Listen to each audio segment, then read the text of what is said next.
ದಾವಣಗೆರೆಯಲ್ಲಿ by election ಅಖಾಡ ರಂಗೇರಿದೆ. ಕಾಂಗ್ರೆಸ್ ಅಭ್ಯರ್ಥಿ ಸಮರ್ಥ್ ಎಂದು ಸಹ ಪ್ರಚಾರದಲ್ಲಿ ತೊಡಗಿದ್ದಾರೆ. ಮಗನ ಪರ ಪ್ರಭಾ ಮಲ್ಲಿಕಾರ್ಜುನ್ ಸಹ ಭರ್ಜರಿ ಕ್ಯಾಂಪೇನ್ ಮಾಡ್ತಾ ಇದ್ದಾರೆ. ನಗರದ ಕೆಬಿ ಬಡಾವಣೆಯಲ್ಲಿ ತೆರೆದ ವಾಹನದ ಮೂಲಕ ಪ್ರಚಾರ ಮಾಡಲಾಗ್ತಾ ಇದ್ದು, ನಾಯಕರು ಮನೆ ಮನೆಗೆ ತೆರಳಿ ಸಮರ್ಥ್ಗೆ ಮತ ನೀಡುವಂತೆ ಮನವಿ ಮಾಡಿದ್ದಾರೆ.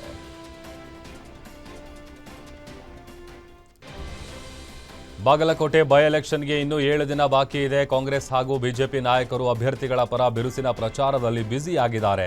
ನಗರದ ಕೊತ್ತಲೇಶ್ವರ ದೇವಸ್ಥಾನ ವಾರ್ಡ್ ನಂಬರ್ 2, 4 ಹಾಗೂ 12ರಲ್ಲಿ ಬಿಜೆಪಿ ಅಭ್ಯರ್ಥಿ ವೀರಣ್ಣ ಚರಂತಿಮಠ್ ಜೊತೆಯಲ್ಲಿ ಸಂಸದ ಗೋವಿಂದ ಕಾರಜೋಳ್, ರಾಜ್ಯಸಭಾ ಸದಸ್ಯ ನಾರಾಯಣ ಸಾಭಾಂಡೆಗೆ ಮತಯಾಚನೆ ಮಾಡ್ತಾ ಇದ್ದಾರೆ. ಬಿಜೆಪಿಯವರು ಮನೆ ಮನೆಗೆ ತೆರಳಿ ಕರಪತ್ರ ಹಂಚಿ ಮತ ಕೇಳ್ತಾ ಇದ್ದಾರೆ. ಇನ್ನೊಂದೆಡೆ ಕಾಂಗ್ರೆಸ್ ಅಭ್ಯರ್ಥಿ ಉಮೇಶ್ ಮೇಟಿ ಗ್ರಾಮೀಣ ಭಾಗದಲ್ಲಿ ಪ್ರಚಾರದಲ್ಲಿ ತೊಡಗಿದ್ದಾರೆ. ಮೊದಲು ಹೂವಿನಹಳ್ಳಿ ಆಂಜನೇಯ ಸ್ವಾಮಿ ದರ್ಶನ ಪಡೆದು ಉಮೇಶ್ ಕ್ಯಾಂಪೇನ್ ಅನ್ನು ಆರಂಭಿಸಿದ್ದಾರೆ. ಪ್ರಚಾರದಲ್ಲಿ ಸಾರಿಗೆ ಸಚಿವ ರಾಮಲಿಂಗಾರೆಡ್ಡಿ, ಮಾಜಿ ಸಚಿವರಾದ ಎಸ್ಆರ್ ಪಾಟೀಲ್, ಅಜಯ್ ಕುಮಾರ್ ಸರನಾಯಕ್, ಶಾಸಕರಾದ ಜಿಟಿ ಪಾಟೀಲ್, ಎನ್ಎಚ್ ಕೋನರೆಡ್ಡಿ ಸೇರಿ ಕಾರ್ಯಕರ್ತರು ಜನರ ಬಳಿ ಮತ ಯಾಚಿಸಿದ್ದಾರೆ.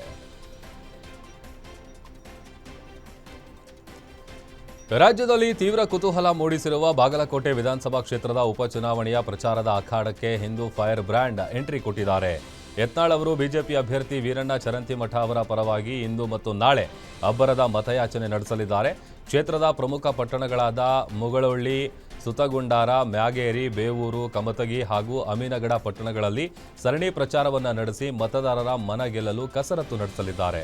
ವೀರಣ್ಣ ಚರಂತಿಮಠ ಅವರ ಜೊತೆಗಿನ ವೈಯಕ್ತಿಕ ಸ್ನೇಹ ಹಾಗೂ ಆಪ್ತ ಒಡನಾಟದ ಹಿನ್ನೆಲೆಯಲ್ಲಿ ಯತ್ನಾಳ್ ಈ 2 ದಿನಗಳ ಪ್ರಚಾರ ಕಾರ್ಯವು ಬಾಗಲಕೋಟೆ ಚುನಾವಣಾ ಕಣದಲ್ಲಿ ತೀವ್ರ ಸಂಚಲನ ಸೃಷ್ಟಿಸಿದೆ.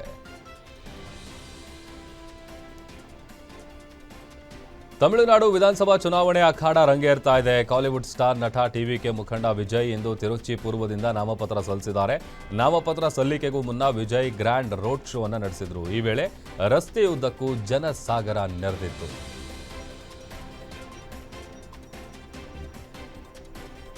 ರಾಜ್ಯದ 2 ಕ್ಷೇತ್ರಗಳಲ್ಲಿ ಉಪಸಮರದ ಕಾವು ಏರ್ತಾ ಇದೆ.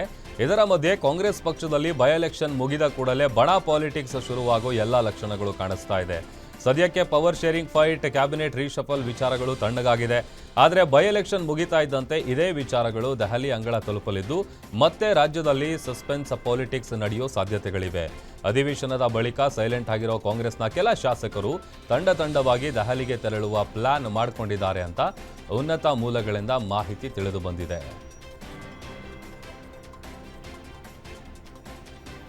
ಬೆಂಗಳೂರಿನ ಹೆಸರುಘಟ್ಟ ರಸ್ತೆಯ ತ್ರಿವೇಣಿ ಪೆಟ್ರೋಲ್ ಬಂಕ್ನಲ್ಲಿ ಆಟೋ ಎಲ್ಪಿಜಿಗೆ ಬೇಡಿಕೆ ಹೆಚ್ಚಾಗಿದೆ. ಈಗಾಗಲೇ ಬಂಕ್ಗಳಲ್ಲಿ ಎಲ್ಪಿಜಿ ಖಾಲಿಯಾಗಿದ್ದು ನೋ ಸ್ಟಾಕ್ ಬೋರ್ಡ್ ಅನ್ನು ಹಾಕಲಾಗಿದೆ.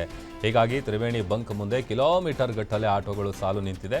ಬಂಕ್ನಲ್ಲಿ ಕೇವಲ 2,000 ಕೆಜಿಯಷ್ಟು ಗ್ಯಾಸ್ ಲಭ್ಯವಿದ್ದು ಯಾವುದೇ ಚಾಲಕರಿಗೆ ನಿರಾಶೆಯಾಗದಂತೆ ತಲಾ ₹500 ಮೌಲ್ಯದ ಎಲ್ಪಿಜಿ ಪಟ್ಟು ಹಿಡಿದಿದ್ದಾರೆ. ಆಟೋ ಚಾಲಕರ ಪಟ್ಟು ಬೆನ್ನಲ್ಲೇ ಜಿಲ್ಲಾಡಳಿತ ಅಲರ್ಟ್ ಆಗಿದೆ. ಆಟೋ ಗ್ಯಾಸ್ ಬಂಕ್ಗಳಿಗೆ ಆಹಾರ ಇಲಾಖೆ ಅಧಿಕಾರಿಗಳು ಭೇಟಿ ನೀಡಿ ಗ್ಯಾಸ್ ಪೂರೈಕೆ ಸ್ಥಗಿತದ ಬಗ್ಗೆ ಮಾಹಿತಿ ಸಂಗ್ರಹಿಸಿದ್ದಾರೆ. ಇನ್ನು ತಮಿಳುನಾಡಿನಿಂದ ಬರಬೇಕಿದ್ದ ಗ್ಯಾಸ್ ವಿಳಂಬವಾಗಿದ್ದು ಅಧಿಕಾರಿಗಳು ತಮಿಳುನಾಡಿನ ಏಜೆನ್ಸಿ ಬಳಿ ಮಾಹಿತಿ ಸಂಗ್ರಹಿಸಿ ಸದ್ಯದ ಪರಿಸ್ಥಿತಿ ಬಗ್ಗೆ ಆಟೋ ಚಾಲಕರಿಗೆ ಮನವರಿಕೆ ಮಾಡಿಕೊಟ್ಟಿದ್ದಾರೆ.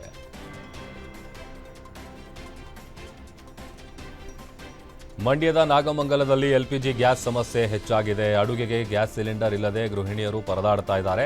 ಗ್ಯಾಸ್ ಏಜೆನ್ಸಿಗೆ ಗೃಹಿಣಿಯರು ಮುತ್ತಿಗೆ ಹಾಕಿದ್ದು ಸಿಲಿಂಡರ್ ಕೊಡದೆ ಎಸ್ಆರ್ ಗ್ಯಾಸ್ ಏಜೆನ್ಸಿ ಕಳ್ಳಾಟ ನಡೆಸ್ತಾ ಇದೆ ಅಂತ ಆರೋಪಿಸಿದ್ದಾರೆ. ಸಮರ್ಪಕ ಸಿಲಿಂಡರ್ ಪೂರೈಕೆಗೆ ಗೃಹಿಣಿಯರು ಆಗ್ರಹಿಸಿದ್ದಾರೆ. ಭರ್ತಿ ಸಿಲಿಂಡರ್ಗೆ ಬೆಳಗ್ಗೆಯಿಂದ ಕ್ಯೂ ನಿಂತಿರುವ ಮಹಿಳೆಯರು ಗ್ಯಾಸ್ ಸಿಗದೆ ಪರದಾಡ್ತಾ ಇದ್ದಾರೆ.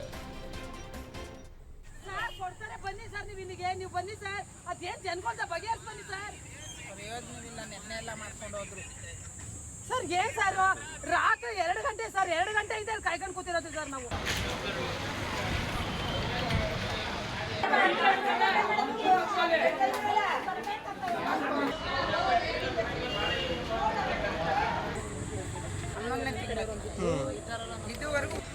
ಬತ್ತಲ್ಲ ಇವತ್ತು ಸರ್ ಕೊಡ್ತಾರೆ ಬನ್ನಿ ಸರ್ ನೀವು ಇಲ್ಲಿಗೆ ನೀವು ಬನ್ನಿ ಸರ್ ಅದೇನ್ ಜನಕೊಂತ ಬಗೆಹರಿಸಿ ಬನ್ನಿ ಸರ್. ಪ್ರಯೋಜನವಿಲ್ಲ ನೆನ್ನೆ ಎಲ್ಲ ಮಾಡ್ಕೊಂಡು ಹೋದ್ರು. ಇನ್ನು ತುಮಕೂರಿನಲ್ಲೂ ಆಟೋ ಗ್ಯಾಸ್ ಸಮಸ್ಯೆ ಹೆಚ್ಚಾಗ್ತಾ ಇದ್ದು ಆಟೋ ಚಾಲಕರು ಗ್ಯಾಸ್ ಸಿಗದೆ ಪರದಾಡ್ತಾ ಇದ್ದಾರೆ. ನಗರದಾದ್ಯಂತ 7 ಗ್ಯಾಸ್ ಬಂಕ್ಗಳ ಪೈಕಿ 1 ಕಡೆ ಮಾತ್ರ ಲಭ್ಯವಾಗ್ತಾ ಇದ್ದು ಗ್ಯಾಸ್ ಪೂರೈಕೆ ವ್ಯತ್ಯಯದಿಂದ ಉಳಿದ ಗ್ಯಾಸ್ ಬಂಕ್ಗಳು ಕ್ಲೋಸ್ ಮಾಡಲಾಗಿದೆ.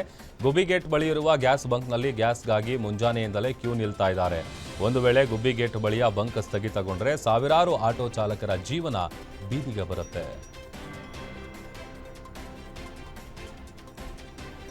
ಇರಾನ್ ಮತ್ತು ಇಸ್ರೇಲ್ ಯುದ್ಧದ ಪರಿಣಾಮವಾಗಿ ಕಲಬುರಗಿಯಲ್ಲಿ ಆಟೋ ಎಲ್ಪಿಜಿ ಗ್ಯಾಸ್ ದರದಲ್ಲಿ ಭಾರೀ ಏರಿಕೆಯಾಗಿದೆ. ನಗರದ ಗೋ ಗ್ಯಾಸ್ ಬಂಕ್ ಮಾಲೀಕರು ಪ್ರತಿ ಲೀಟರ್ ಗ್ಯಾಸ್ ಬೆಲೆಯಲ್ಲಿ 130 ರೂಪಾಯಿಗೆ ನಿಗದಿ ಮಾಡಿದ್ದಾರೆ. ದರ ಏರಿಕೆಯ ಬಗ್ಗೆ ಗೋ ಗ್ಯಾಸ್ ಸಿಬ್ಬಂದಿ ಆಟೋ ಚಾಲಕರ ವಾಟ್ಸ್ಆಪ್ ಗ್ರೂಪ್ನಲ್ಲಿ ಕಳಿಸಿರುವ ಈ ವಾಯ್ಸ್ ಮೆಸೇಜ್ ಈಗ ಭಾರಿ ವೈರಲ್ ಆಗಿದೆ. ಸದ್ಯ ಎಲ್ಲ ಬಂಕ್ಗಳಲ್ಲಿ ಗ್ಯಾಸ್ ಖಾಲಿಯಾಗಿದೆ. ಮುಂದೆ ನಿಮಗೆ ಗ್ಯಾಸ್ ಬೇಕು ಅಂದರೆ ಪ್ರತಿ ಲೀಟರ್ಗೆ 130 ರೂಪಾಯಿ ಕೊಡಬೇಕು. ಈ ದರಕ್ಕೆ ನೀವೆಲ್ಲರೂ ಒಪ್ಪಿಕೊಂಡ್ರೆ ಮಾತ್ರ ನಾನು ಗ್ಯಾಸ್ ಲೋಡ್ ತರಿಸ್ತೇನೆ, ಇಲ್ಲದಿದ್ದರೆ ಬಂಕ್ ಬಂದ್ ಇರುತ್ತೆ ಅಂತ ಆಡಿಯೋದಲ್ಲಿ ಖಡಕ್ ಆಗಿ ತಿಳಿಸಿದ್ದಾರೆ.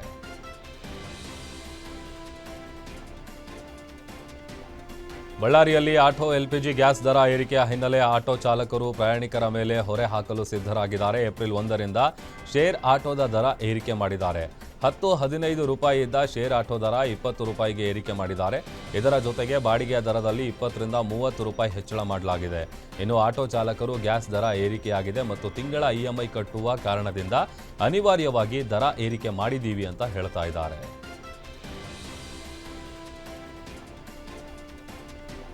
ಇರಾನ್ ಮತ್ತು ಇಸ್ರೇಲ್ ನಡುವಿನ ಯುದ್ಧದ ಪರಿಣಾಮ ಇದೀಗ ಕರುನಾಡಿನ ಹನುಮ ಜಯಂತಿ ಉತ್ಸವಕ್ಕೂ ತಟ್ಟಿದೆ. ವಿಜಯಪುರ ನಗರದ ಮಧುಲಾ ಮಾರುತಿ ದೇವಸ್ಥಾನದಲ್ಲಿ ಪ್ರತಿ ವರ್ಷವೂ ಹನುಮ ಜಯಂತಿಯಂದು ಅದ್ದೂರಿಯಾಗಿ ಪ್ರಸಾದ ವಿತರಣೆ ಮಾಡಲಾಗ್ತಾ ಇತ್ತು. ಆದರೆ ಈ ಬಾರಿ ಎಲ್ಲಿಯೂ ಕಮರ್ಷಿಯಲ್ ಗ್ಯಾಸ್ ಸಿಲಿಂಡರ್ಗಳು ದೊರೆಯದ ಕಾರಣ ಅನಿವಾರ್ಯವಾಗಿ ದೇವಸ್ಥಾನದ ಕಮಿಟಿ ಸದಸ್ಯರು ಕಟ್ಟಿಗೆ ಒಲೆಗಳ ಮೊರೆ ಹೋಗಿದ್ದಾರೆ. ಸಾಂಪ್ರದಾಯಿಕ ಒಲೆಯ ಮೇಲೆಯೇ ಅನ್ನ, ಸಾಂಬಾರ್ ಹಾಗೂ ಶಿರಾವನ್ನು ತಯಾರಿಸಿ ಭಕ್ತರಿಗೆ ವಿತರಿಸಲಾಗ್ತಾ ಇದೆ. ಒಟ್ನಲ್ಲಿ ಜಾಗತಿಕ ಯುದ್ಧದ ಎಫೆಕ್ಟ್ನಿಂದಾಗಿ ದೇವರ ಪ್ರಸಾದ ತಯಾರಿಸಲು ಭಕ್ತರು ಹರಸಾಹಸ ಪಡುವಂತಾಗಿದೆ.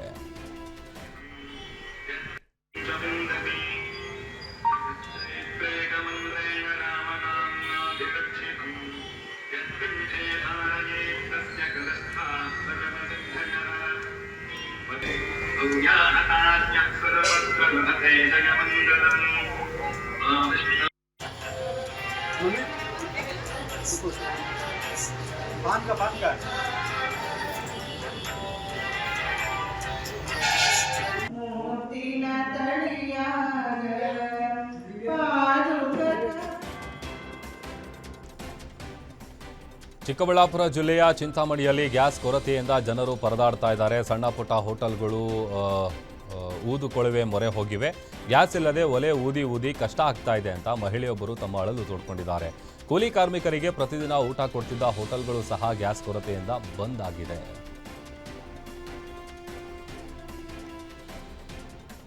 ಶಾಲಾ ಮಕ್ಕಳ ಬಿಸಿಯೂಟದ ಸಿಲಿಂಡರ್ ಅನ್ನು ಕಳ್ಳತನ ಮಾಡಿರುವ ಘಟನೆ ಹಾವೇರಿ ಜಿಲ್ಲೆಯ ಹುಲಿಕಟ್ಟಿ ಗ್ರಾಮದಲ್ಲಿ ನಡೆದಿದೆ.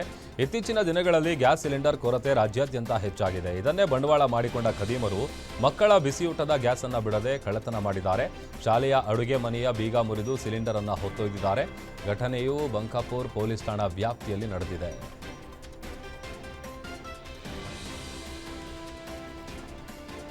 ಬೆಳಗಾವಿ ನಗರದಲ್ಲಿ ಕಮರ್ಷಿಯಲ್ ಗ್ಯಾಸ್ಗಳ ಕೊರತೆಯಿಂದಾಗಿ ಹೋಟೆಲ್ ಮತ್ತು ಕೈಗಾರಿಕೆಗಳು ಇದೀಗ ಹೊಗೆರಹಿತ ಮತ್ತು ಪರಿಸರ ಸ್ನೇಹಿ ಬಯೋಮಾಸ್ ಒಲೆ ಹಾಗೂ ಗ್ಯಾಸ್ ರಿಫೈನರ್ಗಳತ್ತ ಮುಖ ಮಾಡ್ತಾ ಇದೆ.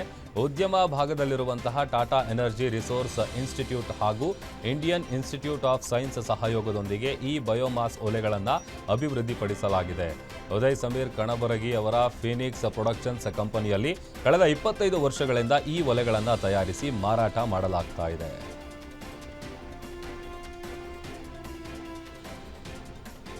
ಕಾರು ಮತ್ತು ಲಾರಿ ನಡುವೆ ಡಿಕ್ಕಿ ಸಂಭವಿಸಿ ಸ್ಥಳದಲ್ಲೇ ಇಬ್ಬರು ಸಾವನ್ನಪ್ಪಿ ಓರ್ವ ಗಂಭೀರವಾಗಿ ಗಾಯಗೊಂಡಿರುವ ಘಟನೆ ಚಿಕ್ಕಬಳ್ಳಾಪುರದ ರಾಷ್ಟ್ರೀಯ ಹೆದ್ದಾರಿ ಮೆಡಿಕಲ್ ಕಾಲೇಜು ಸಮೀಪ ನಡೆದಿದೆ.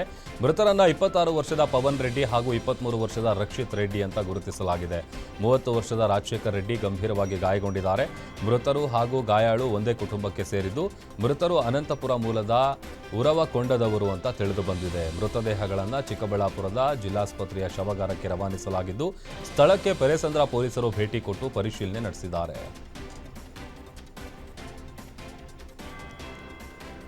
ಬೆಂಗಳೂರಿನ ಚಂದ್ರ ಲೇಔಟ್ನಲ್ಲಿ ಹೃದಯ ವಿದ್ರಾವಕ ಘಟನೆಯೊಂದು ನಡೆದಿದೆ. 11 ತಿಂಗಳ ಕಂದಮ್ಮ ಬಾತ್ರೂಮ್ನಲ್ಲಿಟ್ಟಿದ್ದಂಥ ನೀರು ತುಂಬಿದ್ದ ಬಕೆಟ್ನಲ್ಲಿ ಬಿದ್ದು ಸಾವನ್ನಪ್ಪಿದೆ. ತಾಯಿ ಪ್ರತಿಭಾ ಟೆರೆಸ್ನಲ್ಲಿ ಬಟ್ಟೆ ತರಲು ಹೋದಾಗ ಮಗು ಅಗಸ್ತ್ಯ ಬಕೆಟ್ನಲ್ಲಿ ಬಿದ್ದು ಸಾವನ್ನಪ್ಪಿದ್ದಾನೆ. ಮೃತ ಮಗುವನ್ನು ಕಂಡು ತಾಳಲಾರದೆ ಟೆಕ್ಕಿಯಾಗಿರೋ ಪ್ರತಿಭಾ ಸಹ ಆತ್ಮಹತ್ಯೆ ಮಾಡಿಕೊಂಡಿದ್ದಾರೆ. ಮಗು ಸಾವಿಗೆ ನಾನೇ ಕಾರಣ ಅಂತ ನೊಂದು ತಾಯಿ ಕೂಡ ಡೆತ್ ನೋಟ್ ಬರೆದಿಟ್ಟು ಮಾತ್ರೆಗಳನ್ನು ಸೇವಿಸಿ ಕೈ ಕೊಯ್ದುಕೊಂಡು ಆತ್ಮಹತ್ಯೆಗೆ ಯತ್ನಿಸಿದ್ದಾರೆ.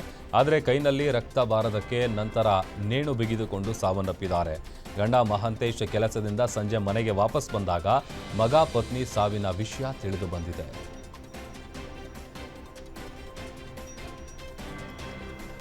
ಹಾವೇರಿಯಲ್ಲಿ ಕೆಎಸ್ಆರ್ಟಿಸಿ ನಿಲ್ದಾಣಕ್ಕೆ ಬಸ್ ನುಗ್ಗಿ ಮಗು ಸಾವನ್ನಪ್ಪಿದ ಪ್ರಕರಣ ಸಿಸಿಟಿವಿಯಲ್ಲಿ ಮತ್ತೊಂದು ಭಯಾನಕ ದೃಶ್ಯ ಸೆರೆಯಾಗಿದೆ. ಗಾಯಗೊಂಡ ಮಹಿಳೆ ಸ್ಥಿತಿ ಗಂಭೀರವಾಗಿದ್ದು ಜಿಲ್ಲಾಸ್ಪತ್ರೆಯಲ್ಲಿ ಚಿಕಿತ್ಸೆ ಮುಂದುವರೆದಿದೆ. ಇನ್ನು ಚಾಲಕನ ನಿರ್ಲಕ್ಷ್ಯದಿಂದಲೇ ಘಟನೆಯಾಗಿದೆ ಅಂತ ಸಾಬೀತಾಗಿದ್ದು, ಬ್ರೇಕ್ ಒತ್ತುವ ಮೊದಲು ಆಕ್ಸಿಲೇಟರ್ ಒತ್ತಿದ ಪರಿಣಾಮದಿಂದ ಈ ದುರಂತ ಸಂಭವಿಸಿದೆ ಅಂತ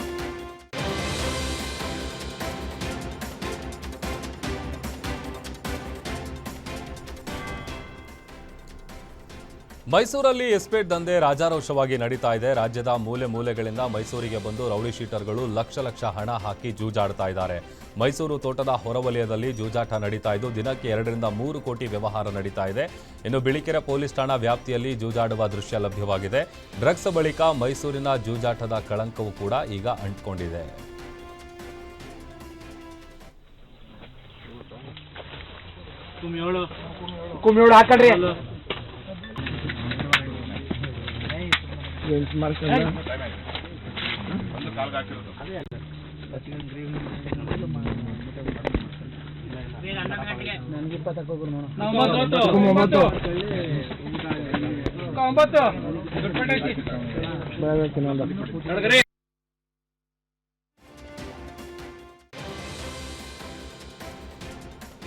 ಚಿಕ್ಕಮಗಳೂರಲ್ಲಿ ವಸತಿ ಶಾಲೆಯ ಪ್ರಾಂಶುಪಾಲರೊಬ್ಬರು ಅಕ್ರಮವಾಗಿ ಗೋಧಿ ಮೂಟೆ ಹೂತಿಟ್ಟ ಪ್ರಕರಣ ಬೆಳಕಿಗೆ ಬಂದಿದೆ. ತರೀಕೆರೆ ತಾಲೂಕಿನ ಕಿತ್ತೂರು ರಾಣಿ ಚೆನ್ನಮ್ಮ ವಸತಿ ಶಾಲೆಯ ಆವರಣದಲ್ಲಿ 70 ರಿಂದ 80 ಗೋಧಿ ಮೂಟೆಗಳನ್ನು ಮಣ್ಣಿನೊಳಗೆ ಹೂಳಲಾಗಿದೆ. ಈ ಬಗ್ಗೆ ಮಾಹಿತಿ ಸಿಕ್ಕಿದ ನಂತರ ಅಧಿಕಾರಿಗಳು ಜೆಸಿಬಿ ಬಳಸಿ ಕಾರ್ಯಾಚರಣೆ ನಡೆಸಿ ಮಣ್ಣಲ್ಲಿ ಹೂತು ಹಾಕಿದ ಗೋಧಿ ಮೂಟೆಗಳನ್ನು ಹೊರ ತೆಗೆದಿದ್ದಾರೆ. ಈ ಕೃತ್ಯವು 2023-24ರ ಬೇಸಿಗೆ ರಜೆಯ ಸಮಯದಲ್ಲಿ ನಡೆದಿದ್ದು ಸುಮಾರು 2 ವರ್ಷಗಳ ಬಳಿಕ ಈಗ ಬೆಳಕಿಗೆ ಬಂದಿದೆ. ಇಲ್ಲಿ ಉತ್ತರಾಯಣ ಅಂದ್ರೆ ಇದನ್ನ ಅಗಿಯೋ ಸಮಯದಲ್ಲಿ ಪೂರ್ತಿ ಏನು ಅವ್ರು ಗೋಧಿ ಊತಾಕಿದ್ರು ಆ ಜಾಗ ಫುಲ್ ಕುಸ್ತಿರ್ತದೆ. ಯಾಕೆಂದ್ರೆ ಅದು ಸುಮಾರು 80 ಚೀಲಗಳು ಅಧಿಕನೂ ಇರ್ಬೋದು, ಇಲ್ಲ ಆಸುಪಾಸು ಇರ್ಬೋದು. ನಮಗೆ ಬಂದಿರೋ ಮಾಹಿತಿ ಪ್ರಕಾರ 70 ರಿಂದ 80 ಚೀಲ ಗೋಧಿನ ಮಕ್ಕಳಿಗೆ ತಿನ್ನೋಂಥ ಆಹಾರನ ಅನಾವಶ್ಯಕವಾಗಿ ಇದು ಮಾಡಿದ್ದಾರೆ. ಅವ್ರು ಹೇಳ್ಬೋದು ಇಲ್ಲ ತಿನ್ಲಿಕ್ಕೆ ಯೋಗ್ಯ ಇಲ್ಲ ಅಂತ. ಇವರೇ ಶ್ರೀರಂಗಪುರ ಈ ಥರ ದೂರುದಾರರು ಗೋಧಿಯನ್ನು ಅಕ್ರಮವಾಗಿ ಹೂತು ಹಾಕಿದ್ದಾರೆ ಅನ್ನೋ ಕಂಪ್ಲೇಂಟ್ ಮೇಲೆ ಮಾನ್ಯ ಜಿಲ್ಲಾ ಸಮನ್ವಯ ಅಧಿಕಾರಿಗಳು ಚಿಕ್ಕಮಗಳೂರು ಜಿಲ್ಲೆ ಇವರು ಈ ದಿನ ಆಗಮಿಸಿ ಸ್ಥಳ ತನಿಖೆಯನ್ನು ಮಾಡಿ ಮಹಜೂರನ್ನು ಮಾಡಿ ಇದನ್ನು ನಮಗೆ ಆಗ್ರಹ ಮಾಡಿರ್ತಾರೆ. JCP ಅಥವಾ ಮಾನವ ಸಂಪನ್ಮೂಲಕ ಈ ಗುಂಡಿ ಬಗ್ಸಿ ಇದನ್ನು ಸ್ಥಳ ಪರಿಶೀಲನೆ ಮಾಡಿ ಅಂತ ಹೇಳಿದರೆ ಅದರಂತೆ ಈಗ ಮಧ್ಯಾಹ್ನ 2:45ಗೆ ನಾವು ಸ್ಥಳ ಪರಿಶೀಲನೆ ಮಾಡಿದಾಗ ಇಲ್ಲಿ ಹೂತು ಹಾಕಿರೋ ಗೋಧಿ ಸಿಕ್ಕಿರುತ್ತೆ. ಇದು ಯಾರು ಉಪನ್ಯಾಸಕರ ಜೊತೆ ಅನೈತಿಕ ಸಂಬಂಧವಿದೆ ಎಂಬ ಆರೋಪದಿಂದ ಅವಮಾನಕ್ಕೊಳಗಾಗಿ BMS ವಿದ್ಯಾರ್ಥಿನಿಯೊಬ್ಬಳು ಆತ್ಮಹತ್ಯೆ ಮಾಡಿಕೊಂಡಿರುವ ಘಟನೆ ಚಿತ್ರದುರ್ಗ ಜಿಲ್ಲೆಯ ಹೊಳಲ್ಕೆರೆ ಪಟ್ಟಣದಲ್ಲಿ ನಡೆದಿದೆ. 22 ವರ್ಷದ ಲಿಖಿತಾ ಎಂಬ ವಿದ್ಯಾರ್ಥಿನಿ ಮಲ್ಲಾಡಿಹಳ್ಳಿ ಆಯುರ್ವೇದ ಕಾಲೇಜಿನಲ್ಲಿ ವ್ಯಾಸಂಗ ಮಾಡ್ತಾ ಇದ್ದು ಇಂಟರ್ನ್ಶಿಪ್ ಅನ್ನ ಮಾಡ್ತಾ ಇದ್ಲು. ಉಪನ್ಯಾಸಕ ಡಾಕ್ಟರ್ ರಾಜು ಅವರೊಂದಿಗೆ ಅನೈತಿಕ ಸಂಬಂಧ ಇದೆ ಅಂತ ಸಹಪಾಠಿಗಳಿಂದ ಅಪಪ್ರಚಾರ ಮಾಡಲಾಗಿತ್ತು. ಉಪನ್ಯಾಸಕನ ಪತ್ನಿ ನಿಶಾ ಕಾಲೇಜಿಗೆ ಬಂದು ವಿದ್ಯಾರ್ಥಿನಿಯೊಂದಿಗೆ ಗಲಾಟೆ ನಡೆಸಿದ್ರಂತೆ. ಇನ್ನು ಲಿಖಿತ ಆತ್ಮಹತ್ಯೆಗೂ ಮುನ್ನ ಡೆತ್ ನೋಟ್ ಬರೆದಿಟ್ಟು ನೇಣು ಬಿಗಿದುಕೊಂಡಿದ್ಲು. ತನ್ನ ಸಾವಿಗೆ ಅನುಷಾ, ರಕ್ಷಾ, ಚಿನ್ಮಯ್ ಹಾಗೂ ನಿಶಾರಾಜ್ ಕಾರಣ ಅಂತ ಡೆತ್ ನೋಟ್ನಲ್ಲಿ ಉಲ್ಲೇಖಿಸಿರುವುದಾಗಿ ಪೊಲೀಸರು ತಿಳಿಸಿದ್ದಾರೆ.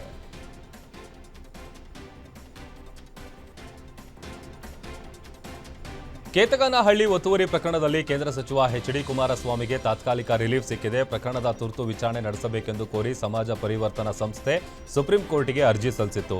ಸಂಸ್ಥೆಯ ಪರವಾಗಿ ಹಿರಿಯ ವಕೀಲ ಪ್ರಶಾಂತ್ ಭೂಷಣ್ ಅವರು ಪೀಠದ ಮುಂದೆ ವಾದ ಮಂಡಿಸಿ ತುರ್ತು ವಿಚಾರಣೆಗೆ ಪಟ್ಟು ಹಿಡಿದಿದ್ರು. ಆದರೆ ಈ ಅರ್ಜಿಯನ್ನ ಪುರಸ್ಕರಿಸಿದ ಸುಪ್ರೀಂ ಕೋರ್ಟ್ ಪೀಠವು ತುರ್ತು ವಿಚಾರಣೆ ನಡೆಸಲು ಸ್ಪಷ್ಟವಾಗಿ ನಿರಾಕರಿಸಿದೆ. ಈ ಪ್ರಕರಣವನ್ನ ಸಾಮಾನ್ಯ ವಿಚಾರಣೆಯ ಪಟ್ಟಿಯಲ್ಲೇ ಕೈಗೆತ್ತಿಕೊಳ್ಳಲಾಗುವುದು ಅಂತ ಪೀಠವು ಸ್ಪಷ್ಟಪಡಿಸಿದೆ. ಈ ಮೂಲಕ HDKಗೆ ಸದ್ಯಕ್ಕೆ ದೊಡ್ಡ ನಿರಾಳಕ್ಕೆ ಸಿಕ್ಕಂತಾಗಿದೆ. ಕೋಲಾರ ಜಿಲ್ಲೆಯ ಮಾಲೂರು ತಾಲೂಕು ಪಂಚಾಯಿತಿ ಸಭಾಂಗಣದಲ್ಲಿ ಹಮ್ಮಿಕೊಳ್ಳಲಾಗಿದ್ದ ಡಾಕ್ಟರ್ ಬಿಆರ್ ಅಂಬೇಡ್ಕರ್ ಜಯಂತಿ ಪೂರ್ವಭಾವಿ ಸಭೆಯಲ್ಲಿ ಗದ್ದಲ ನಡೆದಿದೆ. ಸಭೆ ಆರಂಭ ಆಗ್ತಾ ಇದ್ದಂತೆ ದಲಿತ ಮುಖಂಡರು, ಅಧಿಕಾರಿಗಳು ಮತ್ತು ಜನಪ್ರತಿನಿಧಿಗಳು ದಲಿತ ಸಮುದಾಯವನ್ನ ಕಡೆಗಣಿಸ್ತಾ ಇದ್ದಾರೆ ಅಂತ ತೀವ್ರ ಆಕ್ಷೇಪ ವ್ಯಕ್ತಪಡಿಸಿದರು. ಮುಂಭಾಗದಲ್ಲಿ ನಿರ್ಮಿಸಲು ಉದ್ದೇಶಿಸಿರುವ ಡಾಕ್ಟರ್ ಬಿಆರ್ ಅಂಬೇಡ್ಕರ್ ಅವರ ಭವ್ಯ ಪುತ್ಥಳಿ ನಿರ್ಮಾಣಕ್ಕೆ ಕೋಲಾರ ಚಿಕ್ಕಬಳ್ಳಾಪುರ ಹಾಲು ಒಕ್ಕೂಟದಿಂದ ದೇಣಿಗೆ ನೀಡಲು ಕೆಲವು ನಿರ್ದೇಶಕರು ನಿರಾಕರಿಸಿದ್ದಾರೆ ಎಂಬ ವಿಚಾರ ಸಭೆಯಲ್ಲಿ ತೀವ್ರ ಆಕ್ರೋಶಕ್ಕೂ ಕೂಡ ಕಾರಣ ಆಯಿತು. ದವನದ ಹುಣ್ಣಿಮೆ ದಿನವೇ ಧಾರವಾಡ ಡಿಸಿ ಕಾಂಪೌಂಡ್ ಬಳಿ ವಾಮಾಚಾರ ಮಾಡಲಾಗಿದೆ. ಕಾಂಪೌಂಡ್ ಬಳಿ ಮೊಟ್ಟೆ, ಬಾಳೆಹಣ್ಣು, ವೀಳ್ಯದೆಲೆ, ಲಿಂಬೆಹಣ್ಣು ನೋಡಿ ನೌಕರರು ಬೆಚ್ಚಿ ಬಿದ್ದಿದ್ದಾರೆ.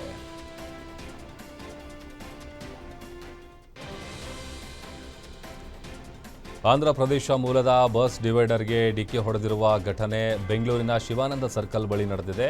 ಅಧೋನಿಯಿಂದ ಬೆಂಗಳೂರಿಗೆ ಬರ್ತಾ ಇದ್ದಂತಹ ಬಸ್ ವೇಗವಾಗಿ ಬಂದು ಡಿವೈಡರ್ಗೆ ಡಿಕ್ಕಿ ಹೊಡೆದಿದೆ. ಡಿಕ್ಕಿಯ ರಭಸಕ್ಕೆ ಬಸ್ನ ಮುಂಭಾಗದ ಚಕ್ರ ಮತ್ತು ಇಂಜಿನ್ ಕಿತ್ತು ಬಂದಿದೆ. ಅದೃಷ್ಟವಶಾತ್ ಬಸ್ನಲ್ಲಿದ್ದ ಪ್ರಯಾಣಿಕರು ಸುರಕ್ಷಿತವಾಗಿದ್ದಾರೆ. ಘಟನೆ ಬೆಳಗಿನ ಜಾವ ನಡೆದಿದ್ದು ಹೈಗ್ರೌಂಡ್ಸ್ ಪೊಲೀಸರು ಸ್ಥಳಕ್ಕೆ ಭೇಟಿ ನೀಡಿ ಪರಿಶೀಲನೆ ನಡೆಸಿದ್ದಾರೆ. ಗಡಿ ಜಿಲ್ಲೆ ಬೆಳಗಾವಿಯಲ್ಲಿ ಮತ್ತೊಮ್ಮೆ ಕನ್ನಡದ ಕಹಳೆ ಮೊಳಗಿದೆ. ಬೆಳಗಾವಿ ಕರ್ನಾಟಕ ಅವಿಭಾಜ್ಯ ಅಂಗ ಎಂಬ ನಿರ್ಣಯವನ್ನು ಮಹಾನಗರ ಪಾಲಿಕೆಯಲ್ಲಿ ಅಂಗೀಕರಿಸಬೇಕು ಅಂತ ಆಗ್ರಹಿಸಿ ಕರ್ನಾಟಕ ರಕ್ಷಣಾ ವೇದಿಕೆ ಶಿವರಾಮೇಗೌಡ ಬಣದ ಕಾರ್ಯಕರ್ತರು ಚೆನ್ನಮ್ಮ ವೃತ್ತದಲ್ಲಿ ಬೃಹತ್ ಪ್ರತಿಭಟನೆ ನಡೆಸಿದ್ದಾರೆ. ಮಹಾರಾಷ್ಟ್ರದ ಪರವಾಗಿ ನಿಲುವು ತಳೆದಿರುವ ಮರಾಠಿ ಪತ್ರಕರ್ತರನ್ನ ಗಡೀಪಾರು ಮಾಡಬೇಕು ಹಾಗೂ ರಾಜ್ಯ ಸರ್ಕಾರದ ಜಾಹೀರಾತು ಪಡೆದು ಮಹಾರಾಷ್ಟ್ರಕ್ಕೆ ಬೆಂಬಲ ನೀಡುವ ಮರಾಠಿ ಪತ್ರಿಕೆಗಳಿಗೆ ಜಾಹೀರಾತು ನಿಲ್ಲಿಸಬೇಕು ಅಂತ ಕರವೇ ಆಗ್ರಹಿಸಿದೆ. ಇದೇ ವೇಳೆ ಮಹಾಜನ್ ವರದಿಯನ್ನ ತಕ್ಷಣವೇ ಅನುಷ್ಠಾನಗೊಳಿಸುವಂತೆ ಒತ್ತಾಯಿಸಲಾಗಿದೆ. ಪ್ರತಿಭಟನೆ ತೀವ್ರಗೊಂಡು ಮರಾಠಿ ಪತ್ರಿಕೆ ಕಚೇರಿಗೆ ಮುತ್ತಿಗೆ ಹಾಕಲು ಹೊರಟ ಕರವೇ ಜಿಲ್ಲಾಧ್ಯಕ್ಷ ವಾಜೀದ್ ಹಿರೇಕೋಡಿ ಸೇರಿದಂತೆ ಹಲವು ಕಾರ್ಯಕರ್ತರನ್ನ ಪೊಲೀಸರು ಚೆನ್ನಮ್ಮ ವೃತ್ತದಲ್ಲೇ ವಶಕ್ಕೆ ಪಡೆದಿದ್ದಾರೆ. ಕಲಬುರಗಿ ಮಹಾನಗರ ಪಾಲಿಕೆಯ ಬಜೆಟ್ ಸಭೆಯಲ್ಲಿ ಇರಾನ್ನ ಸರ್ವೋಚ್ಚ ನಾಯಕ ಖಮೇನಿ ಹತ್ಯೆಗೆ ಸಂತಾಪ ಸೂಚಿಸಿದ್ದಕ್ಕೆ ಪಾಲಿಕೆ ಸದಸ್ಯರ ನಡೆಗೆ ಶ್ರೀರಾಮ ಸೇನೆ ಸಂಸ್ಥಾಪಕ ಪ್ರಮೋದ್ ಮುತಾಲಿಕ್ ಕಿಡಿಕಾರಿದ್ದಾರೆ. ಖಮೇನಿ ಇರಾನ್ ದೇಶದ ಅತ್ಯಂತ ಕ್ರೂರಿ, ರಾಕ್ಷಸಿ ಮತ್ತು ಭಯೋತ್ಪಾದಕ. ಪಹಲ್ಗಾಮ್ ದಾಳಿಯಾದಾಗ ಇಸ್ಲಾಮಿಕ್ ಭಯೋತ್ಪಾದನೆ ಬಗ್ಗೆ ಮಾತನಾಡದವರು, 26 ಹೆಣಗಳು ಬಿದ್ದಾಗ ಮೌನಾಚರಣೆ ಮಾಡದವರು, ಎಲ್ಲೋ ಸತ್ತ ಖಮೇನಿ ಬಗ್ಗೆ ಮೌನಾಚರಣೆ ಮಾಡಿದ್ದು ನಾಚಿಕೆಗೇಡು ಹಾಗೂ ಅತ್ಯಂತ ಖಂಡನೀಯ ಅಂತ ಮುತಾಲಿಕ್ ಆಕ್ರೋಶ ಹೊರಹಾಕಿದ್ದಾರೆ.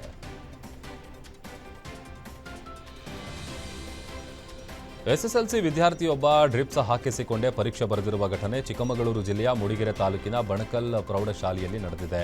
ವಿದ್ಯಾರ್ಥಿ ಗಗನ್ ಇಂದು ಬೆಳಗ್ಗೆ ಸಮಾಜಶಾಸ್ತ್ರ ಪರೀಕ್ಷೆ ಬರೆಯಲು ಕೇಂದ್ರಕ್ಕೆ ಆಗಮಿಸಿದ್ದು, ಆದರೆ ಪರೀಕ್ಷೆ ಆರಂಭವಾಗುವ ಮುನ್ನವೇ ಆತ ಇದ್ದಕ್ಕಿದ್ದಂತೆ ತೀವ್ರವಾಗಿ ಅಸ್ವಸ್ಥಗೊಂಡಿದ್ದಾನೆ. ಪರಿಸ್ಥಿತಿ ಗಂಭೀರತೆಯನ್ನು ಅರಿತ ಶಾಲಾ ಶಿಕ್ಷಕರು ತಕ್ಷಣವೇ ಆಂಬ್ಯುಲೆನ್ಸ್ ಮೂಲಕ ಗಗನ್ನನ್ನ ಸರ್ಕಾರಿ ಆಸ್ಪತ್ರೆಗೆ ದಾಖಲಿಸಿದ್ರು.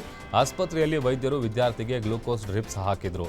ಪರೀಕ್ಷೆಯ ಮಹತ್ವವನ್ನು ಅರಿತ ಗಗನ್ ವೈದ್ಯರ ಸಲಹೆ ಮೇರೆಗೆ ಅದೇ ಡ್ರಿಪ್ಸ್ ಧರಿಸಿಕೊಂಡೇ ಮರಳಿ ಪರೀಕ್ಷಾ ಕೇಂದ್ರಕ್ಕೆ ಬಂದು ಪರೀಕ್ಷೆಯನ್ನು ಯಶಸ್ವಿಯಾಗಿ ಬರೆದಿದ್ದಾನೆ.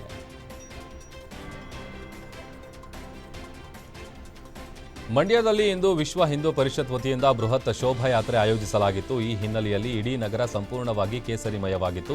ಆದರೆ ಸಂಜೆ ಶೋಭಾಯಾತ್ರೆ ನಡೆಯುವ ಮುನ್ನವೇ ನಗರದ ಪ್ರಮುಖ ರಸ್ತೆಗಳಲ್ಲಿ ಅಳವಡಿಸಲಾಗಿದ್ದ ಕೇಸರಿ ಬಾವುಟ ಹಾಗೂ ಬಂಟಿಂಗ್ಸ್ಗಳನ್ನು ನಗರಸಭೆ ಸಿಬ್ಬಂದಿಗಳು ಏಕಾಏಕಿ ತೆರವುಗೊಳಿಸಿದ್ದಾರೆ. ಮುನ್ಸೂಚನೆ ಇಲ್ಲದ ಈ ಕ್ರಮಕ್ಕೆ ಸೂಕ್ತ ಅನುಮತಿ ಪಡೆದಿಲ್ಲ ಎಂಬ ಕಾರಣವನ್ನು ಅಧಿಕಾರಿಗಳು ಕೊಟ್ಟಿದ್ದಾರೆ. ಸರ್ಕಾರದ ಈ ನಡೆಗೆ ಹಿಂದೂ ಕಾರ್ಯಕರ್ತರು ಬೇಸರ ವ್ಯಕ್ತಪಡಿಸಿದ್ದು, ಜಿಲ್ಲಾ ಬಿಜೆಪಿಯು ಅಧಿಕಾರಿಗಳ ಈ ಕ್ರಮವನ್ನು ಬಲವಾಗಿ ಖಂಡಿಸಿದೆ. ಇನ್ನು ಇಂದಿನ ಈ ಬೃಹತ್ ಶೋಭಾಯಾತ್ರೆಯಲ್ಲಿ ಮಾಜಿ ಕೇಂದ್ರ ಸಚಿವ ಅನಂತಕುಮಾರ್ ಹೆಗಡೆ ಅವರು ಭಾಗವಹಿಸಲಿದ್ದಾರೆ. ಆನೇಕಲ್ ಸಮೀಪದ ಹಲ್ದಿನಹಳ್ಳಿ ರೈಲ್ವೆ ನಿಲ್ದಾಣದ ಬಳಿ ಕಾಡುಪಾಪ ಪ್ರತ್ಯಕ್ಷವಾಗಿದ್ದು ಸಾರ್ವಜನಿಕರು ಸುರಕ್ಷಿತವಾಗಿ ರಕ್ಷಿಸಿದ್ದಾರೆ. ಸಾರ್ವಜನಿಕರ ಗುಂಪಾಗಿ ಸೇರಿದ್ರಿಂದ ಗಾಬರಿಗೊಂಡ ಕಾಡುಪಾಪ ಅತ್ತಿತ್ತ ಓಡಾಡತೊಡಗಿತು. ವಿಷಯ ತಿಳಿದು ಸ್ಥಳಕ್ಕೆ ಧಾವಿಸಿದ ಪತ್ರಕರ್ತರಾದ ಮಹೇಶ್ ಮತ್ತು ಹೇಮಂತ್ ಅವರು ಸಾರ್ವಜನಿಕರ ಸಹಾಯದೊಂದಿಗೆ ಜಾಣ್ಮೆಯಿಂದ ಕಾಡುಪಾಪವನ್ನು ಹಿಡಿದು ರಕ್ಷಿಸಿದ್ದಾರೆ. ನಂತರ ಯಾವುದೇ ಅಪಾಯವಾಗದಂತೆ ಅದನ್ನು ಸುರಕ್ಷಿತವಾಗಿ ಅರಣ್ಯ ಇಲಾಖೆಯ ಸಿಬ್ಬಂದಿಗಳ ವಶಕ್ಕೆ ಒಪ್ಪಿಸಿದ್ದಾರೆ. ರಾಷ್ಟ್ರ ರಾಜಧಾನಿ ದೆಹಲಿಯಿಂದ ಹಿಡಿದು ಕರ್ನಾಟಕ, ಕನ್ಯಾಕುಮಾರಿ ತನಕ ಮಳೆಯಾಗುವ ಬಗ್ಗೆ ಹವಾಮಾನ ಇಲಾಖೆ ಎಚ್ಚರಿಕೆ ನೀಡಿದೆ. ಮುಂಬರುವ ದಿನಗಳಲ್ಲಿ ಪರಿಸ್ಥಿತಿ ಮತ್ತಷ್ಟು ಬದಲಾಗಬಹುದು. ಈ ಸಮಯದಲ್ಲಿ ಗಾಳಿಯ ವೇಗ ಗಂಟೆಗೆ 70 ಕಿಲೋಮೀಟರ್ ತಲುಪಬಹುದು ಅಂತ ಹವಾಮಾನ ಇಲಾಖೆ ಸ್ಪಷ್ಟವಾಗಿ ಸೂಚಿಸಿದೆ. ಕಳೆದ 24 ಗಂಟೆಗಳಲ್ಲಿ ದೇಶದ ವಿವಿಧ ಭಾಗಗಳಲ್ಲಿ ಹವಾಮಾನದ ಸ್ವರೂಪದಲ್ಲಿ ಬದಲಾವಣೆ ಕಂಡುಬಂದಿದೆ. ಈಶಾನ್ಯ ರಾಜ್ಯಗಳ ಹಲವು ಭಾಗಗಳಲ್ಲಿ ಭಾರೀ ಮಳೆಯಾಗಿದ್ದು ನದಿಗಳ ಮಟ್ಟ ಏರಿಕೆ ಮತ್ತು ಪ್ರವಾಹ ಉಂಟಾಗುವ ಸಾಧ್ಯತೆ ಹೆಚ್ಚಾಗಿದೆ. ಉತ್ತರ ಭಾರತದ ಹಲವಾರು ಭಾಗಗಳಲ್ಲಿ ಆಲಿಕಲ್ಲು ಸಹಿತ ಮಳೆಯಾಗಿದ್ದು ರೈತರಲ್ಲಿ ಕಳವಳ ಮೂಡಿಸಿದೆ. ದಕ್ಷಿಣ ಭಾರತದ ಕೆಲವು ಭಾಗಗಳಲ್ಲಿ ಗುಡುಗು ಸಹಿತ ಮಳೆಯಾಗಿದ್ದು ಹವಾಮಾನ ವ್ಯವಸ್ಥೆಯು ವ್ಯಾಪಕವಾಗಿ ಸಕ್ರಿಯವಾಗಿದೆ ಮತ್ತು ಅದರ ಪರಿಣಾಮಗಳು ದೇಶದ ಬಹುತೇಕ ಎಲ್ಲಾ ಭಾಗಗಳಲ್ಲಿ ಕಂಡುಬರುತ್ತಿವೆ ಅಂತ ಸೂಚಿಸಿದೆ. ಬಿಸಿಲ ನಾಡಲ್ಲಿ ನೀರು ಸಿಗದ ಹಿನ್ನೆಲೆ ರಾಯಚೂರಿನಲ್ಲಿ ಒಬ್ಬ ಪಕ್ಷಿ ಪ್ರೇಮಿ ಪ್ರಾಣಿ ಪಕ್ಷಿಗಳಿಗೆ ನೀರುಣಿಸುವ ಕೆಲಸ ಮಾಡ್ತಾ ಇದ್ದಾರೆ. ಮಸ್ಕಿ ತಾಲೂಕಿನ ಮಲ್ಲದ ಗುಡ್ಡ ಗ್ರಾಮದ ಯಲ್ಲಪ್ಪ ಎಂಬಾತ ಬೇಸಿಗೆಯಲ್ಲಿ ನೀರು ಸಿಗದೆ ಪ್ರಾಣಿ ಪಕ್ಷಿಗಳು ಒದ್ದಾಡೋದನ್ನ ಕಂಡು ಮಕ್ಕಳೊಂದಿಗೆ ಸೇರಿ ದಿನನಿತ್ಯ ಬಿಂದಿಗೆಗಳಲ್ಲಿ ನೀರನ್ನ ಹೊತ್ಕೊಂಡು ಹೋಗಿ ಗುಡ್ಡದ ಮೇಲೆ ಪ್ರಾಣಿ ಪಕ್ಷಿಗಳಿಗಾಗಿ ನೀರಿಡುತ್ತಾ ಇದ್ದಾರೆ. ಯಲ್ಲಪ್ಪ ಅವರ ಈ ನಿಸ್ವಾರ್ಥ ಮತ್ತು ಮಾನವೀಯ ಕಾರ್ಯಕ್ಕೆ ಈಗ ಸಾರ್ವಜನಿಕರಿಂದ ಭಾರೀ ಮೆಚ್ಚುಗೆ ವ್ಯಕ್ತವಾಗಿದೆ. ಇರಾನ್ ವಿರುದ್ಧದ ಯುದ್ಧ ಮುಂದಿನ 2 ಅಥವಾ 3 ವಾರಗಳಲ್ಲಿ ಅಂತ್ಯಗೊಳ್ಳಲಿದೆ ಅಂತ ಅಮೆರಿಕ ಅಧ್ಯಕ್ಷ ಡೊನಾಲ್ಡ್ ಟ್ರಂಪ್ ಹೇಳಿದ್ದಾರೆ. ನಾವು ನಮ್ಮ ಕೆಲಸವನ್ನ ಮುಗಿಸ್ತಾ ಇದ್ದೀವಿ. ಬಹುಶಃ 2 ಅಥವಾ 3 ವಾರಗಳಲ್ಲಿ ನಾವು ಯುದ್ಧವನ್ನ ಮುಗಿಸಲಿದ್ದೇವೆ. ನಾವು ಬೇಗನೆ ಇರಾನ್ ಬಿಟ್ಟು ಹೋಗಬೇಕಿದೆ. ಇರಾನ್ನಲ್ಲಿ ಕಾರ್ಯಾಚರಣೆಯನ್ನ ಶೀಘ್ರದಲ್ಲೇ ಕೊನೆಗೊಳಿಸಲಾಗುವುದು. ಇರಾನ್ ಸೋಲಿನ ಸನಿಹದಲ್ಲಿದೆ ಅಂತ ಹೇಳಿದ್ದಾರೆ. ಇಂಡೋನೇಷ್ಯಾದ ಟೆರ್ನೆಟ್ ನಗರದ ಬಳಿ 7.4 ತೀವ್ರತೆಯ ಪ್ರಬಲ ಭೂಕಂಪನ ಸಂಭವಿಸಿದ್ದು ಫಿಲಿಪೈನ್ಸ್ ಮತ್ತು ಮಲೇಷ್ಯಾ ಸೇರಿದಂತೆ ಕರಾವಳಿ ಪ್ರದೇಶಗಳಿಗೆ ಸುನಾಮಿ ಎಚ್ಚರಿಕೆ ನೀಡಲಾಗಿದೆ. ಪೂರ್ವ ಇಂಡೋನೇಷ್ಯಾದ ಮುಲಕ್ಕು ಸಮುದ್ರದಲ್ಲಿ ರಿಕ್ಟರ್ ಮಾಪಕದಲ್ಲಿ 7.4ರಷ್ಟಿರುವ ಪ್ರಬಲ ಭೂಕಂಪ ಸಂಭವಿಸಿದೆ. ಈ ಭೂಕಂಪವು ನೆಲವನ್ನು ಅಲುಗಾಡಿಸೋದಲ್ಲದೆ ಸಮುದ್ರದಲ್ಲಿ ಸುನಾಮಿ ಅಲೆಗಳ ಸಾಧ್ಯತೆಯನ್ನು ಸೃಷ್ಟಿಸಿದೆ. ಈ ಕಾರಣದಿಂದಾಗಿ ಏಷ್ಯಾದ 3 ದೇಶಗಳಿಗೆ ಎಚ್ಚರಿಕೆ ನೀಡಲಾಗಿದೆ. ಎಐ ತಂತ್ರಜ್ಞಾನವು ಉದ್ಯೋಗ ಕಸಿಯುವ ಭೀತಿ ಹೆಚ್ಚಾಗ್ತಾ ಇದೆ. ಜಗತ್ತಿನ ಪ್ರಮುಖ ಟೆಕ್ ಕಂಪನಿಗಳ ಪೈಕಿ ಒಂದಾದ ಒರಾಕಲ್ ಭಾರತದ 12,000 ಸೇರಿದಂತೆ ವಿಶ್ವದಾದ್ಯಂತ ಇರುವ ತನ್ನ 30,000 ಸಿಬ್ಬಂದಿಯನ್ನು ಒಂದೇ ಇಮೇಲ್ ಮೂಲಕ ಕೆಲಸದಿಂದ ತೆಗೆದುಹಾಕಿದೆ. ಜೊತೆಗೆ ಕಂಪನಿ ಮುಂದಿನ ತಿಂಗಳು ಇನ್ನಷ್ಟು ಉದ್ಯೋಗಿಗಳನ್ನು ಕೂಡ ಕಿತ್ತು ಹಾಕುವ ಸಾಧ್ಯತೆ ಇದೆ ಅಂತ ಹೇಳಲಾಗ್ತಾ ಇದೆ. ಇಂದು ನಿಮ್ಮ ಕೊನೆಯ ಕೆಲಸದ ದಿನವಾಗಿದೆ. ನಿಮ್ಮ ಕಂಪ್ಯೂಟರ್, ಇಮೇಲ್ ಮತ್ತು ಫೈಲ್ಗಳಿಗೆ ಪ್ರವೇಶವನ್ನು ಶೀಘ್ರದಲ್ಲೇ ನಿಷ್ಕ್ರಿಯಗೊಳಿಸಲಾಗುತ್ತೆ. ನಂತರ ಕಂಪ್ಯೂಟರ್ಗೆ ಲಾಗಿನ್ ಆಗಲು ಸಾಧ್ಯ ಆಗೋದಿಲ್ಲ ಅಂತ ಬೆಳ್ಳಂಬೆಳಿಗ್ಗೆ ಇಮೇಲ್ ಕಳುಹಿಸಿ ಉದ್ಯೋಗಿಗಳನ್ನು ಆಘಾತಕ್ಕೆ ದೂಡಿದೆ. 1 ವರ್ಷಕ್ಕಿಂತ ಹೆಚ್ಚು ಕಾಲ ಕೆಲಸ ಮಾಡಿದ ಉದ್ಯೋಗಿಗಳಿಗೆ 15 ದಿನಗಳ ಸಂಬಳ, 1 ತಿಂಗಳು ನೋಟಿಸ್ ಅವಧಿಯ ಸಂಬಳ, ಗ್ರ್ಯಾಚ್ಯುಟಿ ಹಾಗೂ ಇತರ ಸೌಲಭ್ಯಗಳನ್ನು ನೀಡೋದಾಗಿ ತಿಳಿಸಿದೆ.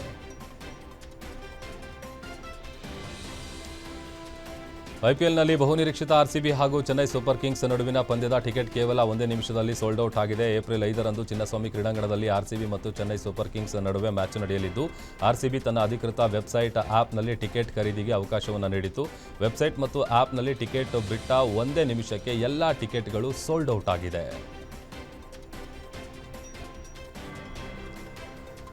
ಬಹುನಿರೀಕ್ಷಿತ ರಾಮಾಯಣ ಟೀಸರ್ ಬಿಡುಗಡೆಯಾಗಿದೆ. ಶ್ರೀರಾಮನಾಗಿ ರಣಬೀರ್ ಕಪೂರ್, ರಾವಣನಾಗಿ ಯಶ್, ಸೀತಾಮಾತೆಯಾಗಿ ಸಾಯಿ ಪಲ್ಲವಿ ಅಭಿನಯಿಸಿರುವ ಈ ಚಿತ್ರವನ್ನು ನಿತೇಶ್ ತಿವಾರಿ ನಿರ್ದೇಶಿಸ್ತಾ ಇದ್ದಾರೆ. ಲಾಸ್ ಏಂಜಲೀಸ್ನಲ್ಲಿ ಟೀಸರ್ ಪ್ರದರ್ಶನದ ಬಳಿಕ ಅಧಿಕೃತವಾಗಿ ಸೋಷಿಯಲ್ ಮೀಡಿಯಾದಲ್ಲಿ ರಿಲೀಸ್ ಮಾಡಲಾಗಿದೆ. 2 ನಿಮಿಷ 38 ಸೆಕೆಂಡ್ ಇರುವ ರಾಮಾಯಣ ಟೀಸರ್ಗೆ ಅಭಿಮಾನಿಗಳಿಂದ ಉತ್ತಮ ಪ್ರತಿಕ್ರಿಯೆ ವ್ಯಕ್ತವಾಗ್ತಾ ಇದೆ.